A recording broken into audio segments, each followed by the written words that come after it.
Ever wonder what secrets your neighbor's garage might hide? I sure didn't, not until the cops rolled up to my house one Saturday morning, their lights flashing like a bad omen. "Sir, step away from the garage," an officer barked, his voice cutting through the quiet of my suburban street. I was crouched by my tomato plants, trowel in hand, dirt smudging my gloves, staring dumbfounded as 2 patrol cars blocked my driveway. My heart skipped a beat. Stolen goods? In my garage? And there, smirking behind oversized sunglasses, stood Karen, the HOA queen who'd made it her life's mission to nitpick every blade of grass on my lawn. This wasn't just another one of her petty crusades, this was war. Karen had been gunning for me ever since I moved into Oakwood Estates. My garage, a cluttered masterpiece of tools, camping gear, and half-finished projects, was her favorite target. She'd find me for everything from a slightly tilted mailbox to a snow pile she swore was unsightly. But calling the cops? That was a new low, even for her. The officers said they'd gotten an anonymous tip. My garage was a hotbed of criminal activity. Yeah, no prize for guessing who dialed 911. I bit back a laugh, tempted to offer them lemonade while they hunted for contraband among my Christmas lights and lawnmower blades. Instead, I played it cool. "You got a warrant?" I asked, leaning on my shovel. They didn't, but they insisted on a look, citing imminent danger. Fine. I sighed, grabbed my keys, and led them to the garage, ignoring Karen's triumphant whispers to her lackey, who clutched a notepad like she was auditioning for a true crime documentary. The garage door groaned open, revealing my organized chaos: a workbench buried under paint cans, stacks of camping gear, a broken ceiling fan blade swinging like a pendulum. Nothing screamed black market here. But then an officer froze, his flashlight landing on some crates tucked under a tarp in the back. "What's in these, sir?" he asked, his tone sharp. I frowned. Those weren't mine. I'd assumed they were junk from helping a buddy move last year. "No idea," I said, stepping closer. Unlike my neatly labeled boxes, these had no markings, just a barcode sticker and a torn address label. The officer peeled it back and let out a low whistle. "This name's not yours," he said, showing me the label. My stomach dropped. The name Sarah T. Bennett belonged to a neighbor down the street. He scanned the barcode, radioed it in, and got a hit. "Stolen. Reported missing 3 weeks ago." Karen gasped like she'd rehearsed it, already filming with her phone, ready to crown herself the neighborhood Sherlock. "I saw something shady was going on," she crowed. But the officer's eyes snapped to her, cold and unamused. "Ma'am, come here," he said. Karen's heels clicked as she strutted over, still smug. He held up the label. "Read it." She squinted. "Sarah T. Bennett," she said, then faltered. "Wait, that's not—" The officer cut her off. "The return address is yours, Saul." The air went still.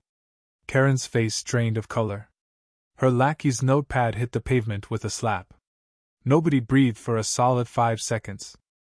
The officer peeled back another label. Same name, same return address, Karen's. Inside the crates? Stolen loot, headphones, smartwatches, kitchen gadgets, the kind of stuff vanishing from porches all over Oakwood. My garage, my sanctuary of junk, was now an EVY Denke locker, and I hadn't even noticed. My mind raced. I'd come home some nights, noticed boxes shifted or tools out of place, and chalked it up to being scatterbrained. But the side door lock? It had been replaced last month after I lost the key, handled by the HOA's maintenance crew. Guess who ran that show? Karen. She stammered. "This is a mistake. I've never seen these." But the officer wasn't buying it. "Stay here," he said flatly. Neighbors started gathering, phones out, filming like it was a Hollywood premiere. Mrs. Lopez from next door muttered, "Told you she was trouble, measuring hedges with a damn ruler." I leaned against the fence, dazed. "You wanted to clean my garage, Karen," I said, voice low. "Looks like it's cleaning you saw instead." Her jaw clenched, but she stayed quiet. Then her son, Jake, roared into the driveway in his beat-up CIVYC, slamming the door as he jumped out. "Mom, you weren't supposed to leave those boxes here, saw again, saw!" he yelled. The crowd gasped. The officers exchanged looks, and Karen's HOA throne started crumbling faster than a cheap lawn chair. The investigation kicked into overdrive. Officers cracked open crates, logging smartphones, tablets, even a baby monitor, each tied to a neighbor's missing package report. Karen had dismissed those as delivery errors when folks complained at HOA meetings. Now her lies were unraveling. A detective in a gray suit pulled me aside. I told him I barely used the back of the garage and mentioned the HOA's lock swap. His eyes narrowed. "Was it an HOA vendor or Karen's personal contractor?" he asked. I didn't know, but I'd bet my lawnmower she had a key. The detective grilled Karen about her tip. She claimed she'd seen suspicious activity in my garage, but her story fell apart when neighbors piped up about her access to their saw garages, thanks to HOA emergency codes she'd bullied into place years ago. Those codes, buried in fine print, let her waltz into private spaces like she owned them. An officer scanned more labels. Some were taped over, others listed Karen's HOA email as the return contact. "Why's your email on stolen goods from 3 states?" the detective asked. Karen mumbled about reused boxes, her voice cracking like thin ice. Jake tried to slink off, but an officer stopped him, pressing about his, again, comment. Under pressure, he spilled. Karen had him move crates to my garage after HOA events, calling it temporary storage for unused spaces. She said no one would notice, he muttered. The detective's pen froze. The crowd's whispers turned into a roar. The HOA treasurer, looking like he'd seen a ghost, handed over emails showing Karen had pushed to disable garage cameras and demanded override codes without notice. Another officer found an RFID reader taped under a tarp, used to spoof garage openers. Jake blurted, "She got that on eBay for emergencies." The officer raised an eyebrow. "Why's it hidden with stolen goods?" Jake clammed up. By dusk, a search warrant was issued for Karen's house. Officers escorted her home as neighbors parted like she was a leper. Some clapped, half mocking. Her pristine colonial, once the envy of Oakwood, was now a crime scene. The next morning, plainclothes cops swarmed in with surgical precision. 15 minutes later, they hauled out bins of stolen goods, binders, a laptop, a USB stick, and a fake police badge engraved with Karen's name used to scare neighbors into compliance with her HOA enforcement. 3 bins labeled electronics returns, fix later, held dozens of pilfered packages, some with gift notes, for birthdays or new babies. Her garage was a redistribution hub, her lost package, excuses a cover to squash complaints. They found a spreadsheet mapping delivery schedules, stash sites including my garage, and a second RFID scanner etched with her initials. Her HOA email linked to a reselling ring, with photos of staged goods, some showing my saw toolbox in the background. Karen had built a criminal empire under the guise of neighborhood watch. She stepped outside, cuffed, her robe clutched tight, her sunglasses gone, eyes burning with rage. The crowd watched in silence as she was led to a cruiser.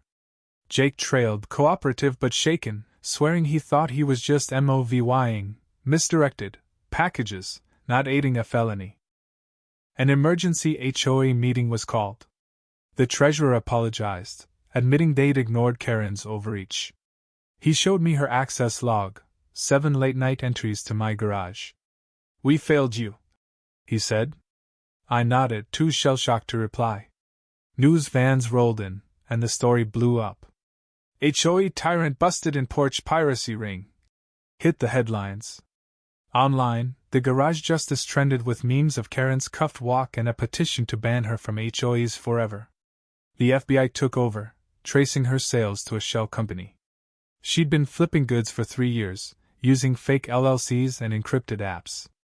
A leaked HOA recording was the final nail, Karen bragging about keeping neighbors in line and laughing about lost packages.